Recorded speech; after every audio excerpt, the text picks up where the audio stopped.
Hello and welcome to Only Stupid Answers. My name is Sam Basher. I'm DJ Woldridge.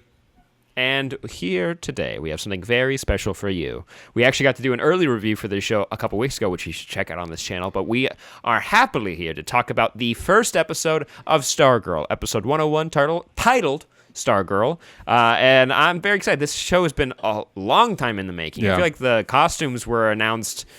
that we saw the costume and the stripe armor like 2 years ago. Was it in 2015? No, I don't know. I don't know when it was. And so for those that checked out our initial review of the show, the episode we've seen earlier, that was spoiler-free. This is spoiler-filled. So we're anticipating that you've watched it.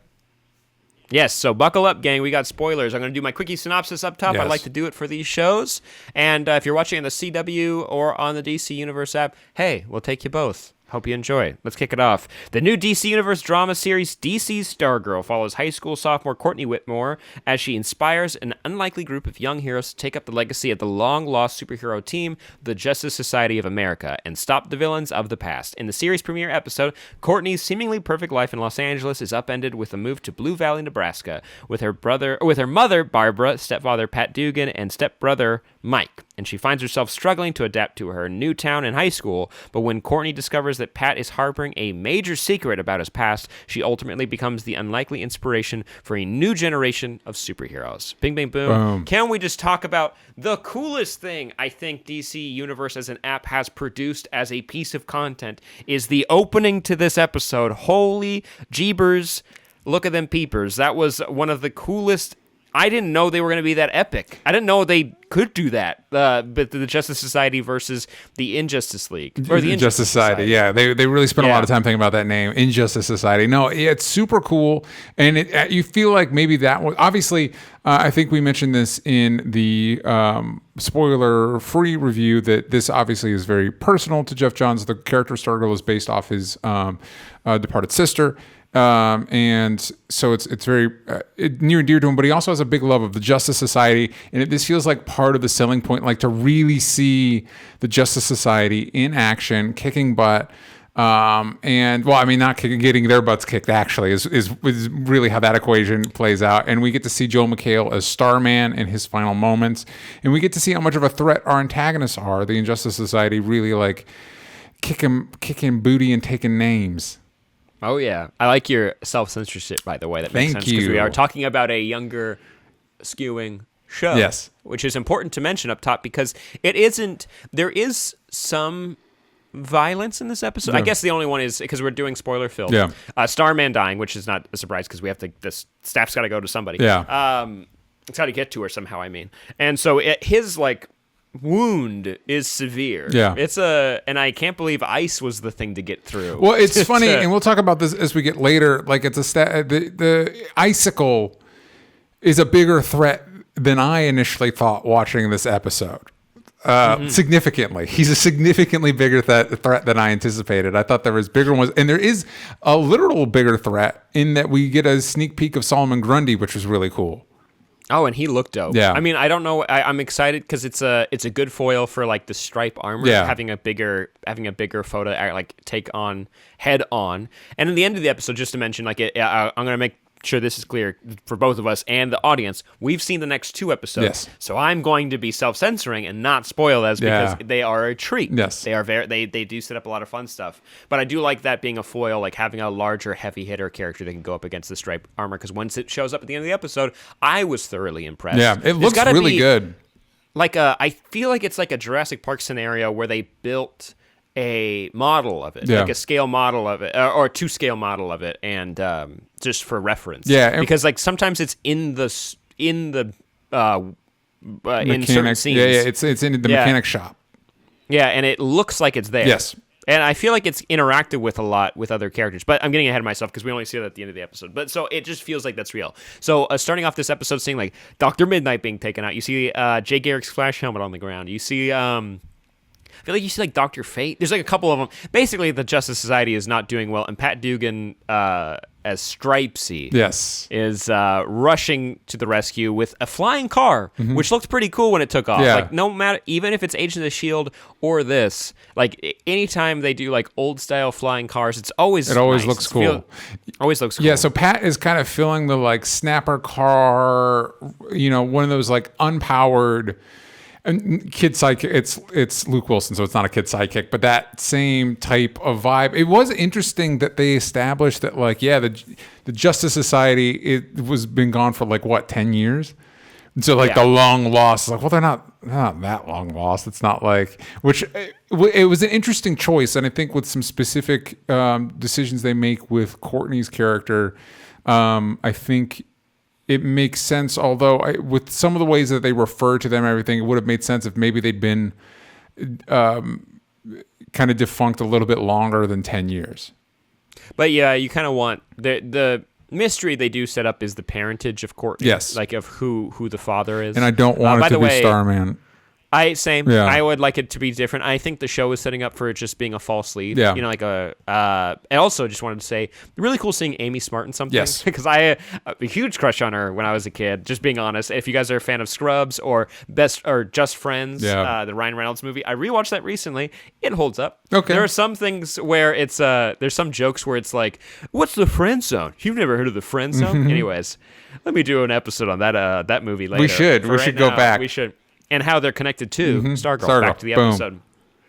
And also, I believe, correct me on this, I think they were shooting this in Georgia, right? They're not shooting this in Vancouver. They're not shooting this. I don't remember where. Let me see if I can find it. They're not shooting it in Canada.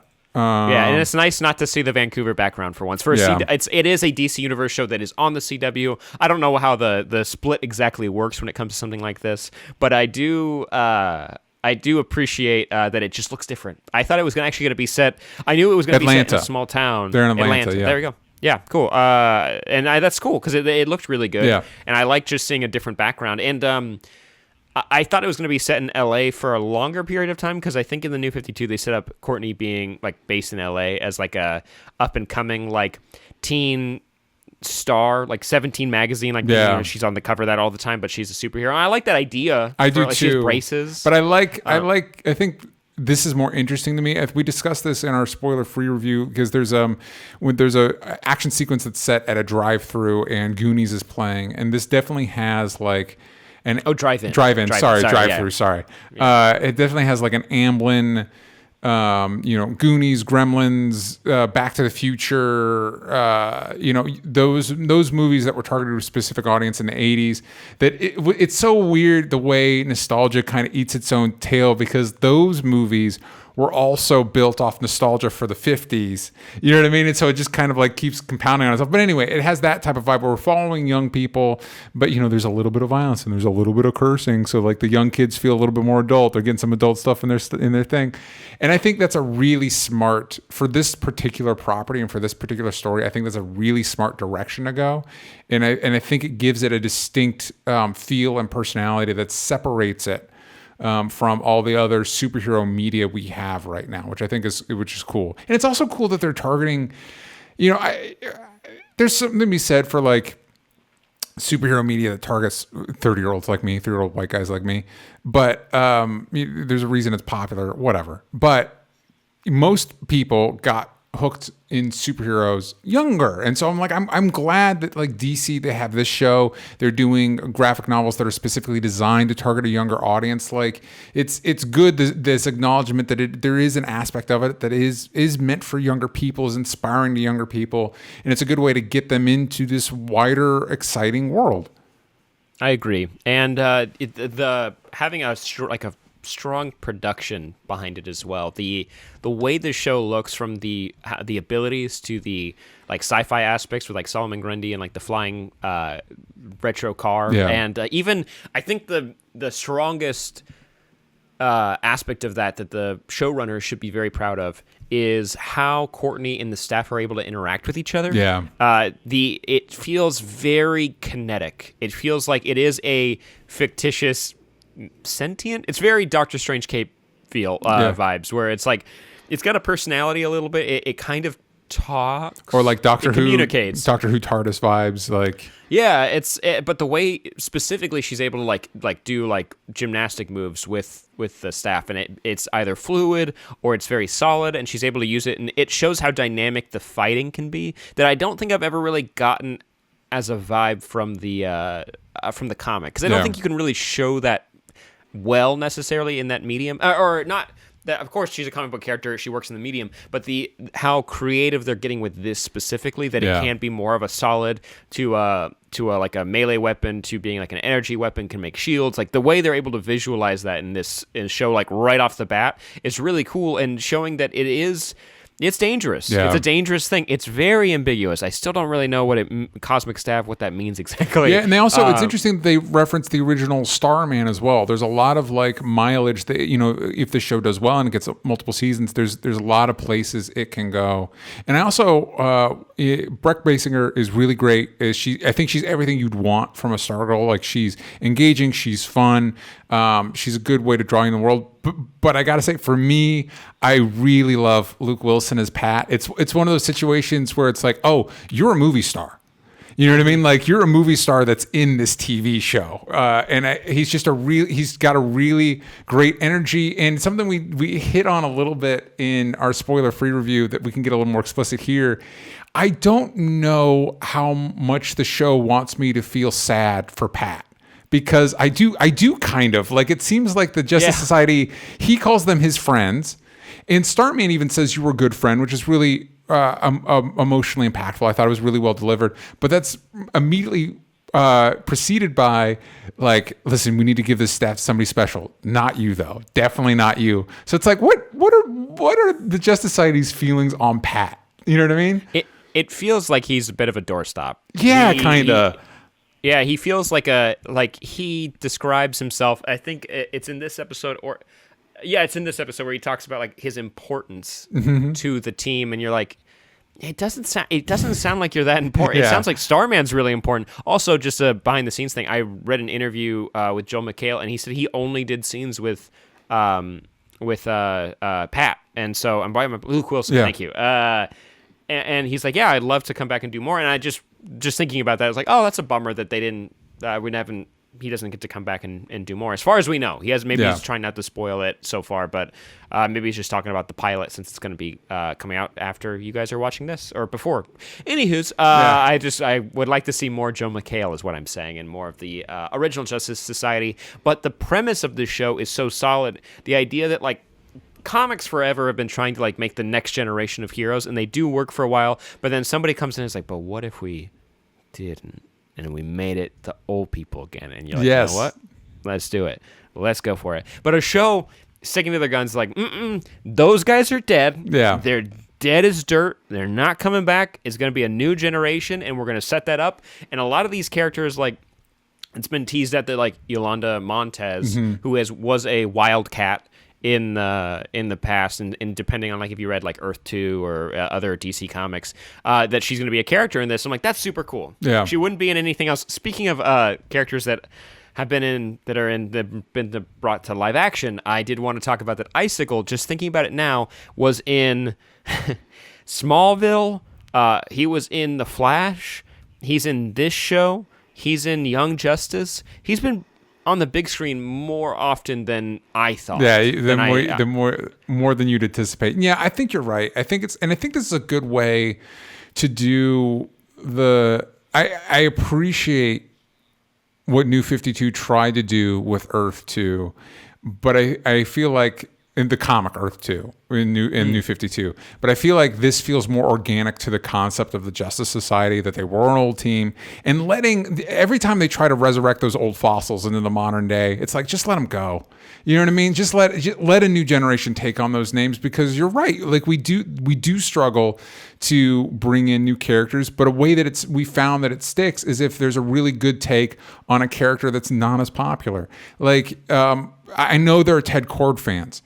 Jaime Reyes is better. Like, he's just a better character. You know what I mean? Like, Ted Kord's fine, but like, I do not support this opinion. But even though you're right, I'm not supporting it. You go after him. Go get it. But like, and that's an opportunity. Like, Jaime Reyes can be Blue Beetle. People, I guess there's the Jack Knight Starman, who DC, there's, because of the deals with that character, can't really access very often. But for the most part, Starman will not be as popular as Stargirl. So let Stargirl be the one. Like, let's allow the new Wildcat to be the Wildcat. And I think maybe this shows a good opportunity to make that canon. It's something weirdly that Marvel kind of has an opportunity to do, because normally what resets the people back into those roles is, oh, we've got a movie coming out and we don't want the comic to confuse the people watching the movie or whatever. But now it's like, now that like Robert Downey Jr. and Chris Evans are probably not going to come back to those roles anytime soon, it's an opportunity to let there be, not only let maybe other people take on those mantles, but also let other lesser characters like Shang-Chi or Moon Knight get some room to breathe, get some elbow room. I agree. So I like just the entire premise of this show is awesome, and the more we get to learn about the Justice Society of the past is I'm excited for, but because of what it can mean for the future. Yes. Of like, well, who can take up those roles, who can reinvent those roles. There will be more. We will learn more about them very soon as the show progresses. I want to know, like, at the end of the episode, we see Brainwave go after Stargirl. Which in a really cool action sequence. I thought it really worked. I agree, and it's a good way to make someone who just has to stare at a camera look menacing, and with his abilities, because that could be boring pretty quickly. I like the mystery that they're setting up, like, right off the bat of, like, why are they here? Yeah. Like, why are the like, as soon as they got there, you're like, the villains have got to move here. Yeah. There's got to be something happening here in Blue Valley, and the more that's going to come to light, the better. And I'm excited for that. And I like the family dynamic so far. I think the younger brother can be funny. Yes. By Trey Romano. He could be grating, but so far I enjoy him. Yes. I like. There's an aspect to the show where it's like BREC's character, Courtney. It's very important to remember this is skewed to younger audiences. It's very much like the YA books I'd read, where it's like the kid finds a magical item and then has like a parent that knows about it, but the kid's going to be the one in charge of this adventure, because the wish fulfillment isn't for the adult, it's for the kid who gets to go on the adventure. And there's nothing wrong with that, and I could just see how a certain type of audience would be angry with that. Yeah, but the thing is, that audience has other outlets, like other things. Like, I think we're getting to a point where audiences should realize, like, you don't need to watch all of them, because not all of them are meant for you. You know what I mean? You don't need to. You don't need to collect them all in this certain case. If something's not vibing with you, then don't watch it. It's not for you. Don't worry about it. Tell that to Runaways. I didn't watch the third season. I didn't keep up. Did this third season actually come out? Yeah, it came out. It came out in December. Did you even? But that feels like a lifetime ago at this point. Yeah. You didn't even watch the Cloak and Dagger crossover episode or episodes? I mean, I guess I need to watch some stuff. But you know what? I'd rather watch Stargirl instead. Agreed. I'm way more on board with it, and you said it best. And the Amblin energy of like the E.T., the Goonies, the 80s. It's not so much like a nostalgia view of that, but the homage it pays to that in terms of tone is what I appreciate. And it's a really cool way to make a superhero show. The sense of discovery and seeing how she's going to grow into her own hero. Also, like you said, like you're not sure if you're supposed to feel bad for Pat. I'm excited to see how he grows as a character as well, as a father, because he is a father to Mike, the stepbrother. Yeah. But I'd like to see where this first season goes, and I would like to see more. Honestly, I hope it's an upward trajectory. We watched the first 3 episodes, and I can say that I enjoyed them. Yeah. With being vague. But to kind of wrap up this review, I'd say this episode is a solid 8 out of 10. Yeah. Like a 8 out of 10, because there are some things I think that can be improved. Yeah. In terms of, I think it just really comes down to the writing, because literally the show is it's pristine. It's really polished, and it's just a nice viewing experience. I just think, and I think the acting is actually really good across the board. There's just some of this dialogue that sometimes kind of weighs it down a little bit. Yeah, and I think for me, not enough for me to stop watching. Agreed. And I think for me, I would also give it an 8. Really enjoyed it. I think for me, specifically, the aspect that we didn't really touch on as much that doesn't work for me is and I think I talked about this in the spoiler review, is the high school stuff. And we'll talk about that more in later episodes. It's tough. You can just feel the 50-year-old men writing high school girl dialogue, like that stuff. It's and I don't know what the workaround is. Like, you can't hire like 15-year-olds onto your writing staff, but like, it's just something. I don't know what the solution is, but you could just feel it. You could feel that it's like, I think a teenage girl would say, this is what mean girls say in movies, whatever. But other than that, 8 out of 10. It does feel like those scenes in particular are from a different time. Yeah. Which maybe there's an excuse that, like, since it is like small town America, it's kind of like in its own little bubble. Maybe that's why they behave that way. But hey, you guys let us know. We want to hear your reviews in the comments down below, and hit us up on Twitter at Sam Basher. And me at DJ Talks Trash. And at Only Stupid Answers. You got the bells from Stupid. Bing, bang, boom. Please check out patreon.com/onlystupidanswers. Low as $5 a month. You can get a bunch of exclusive content. Join us on live streams, hangouts, lots of cool stuff. Do not miss out over there. And also, check out our podcast every Monday. Get it anywhere you get your podcast. But until next time, gang, stay safe. We'll see you then. Bye-bye.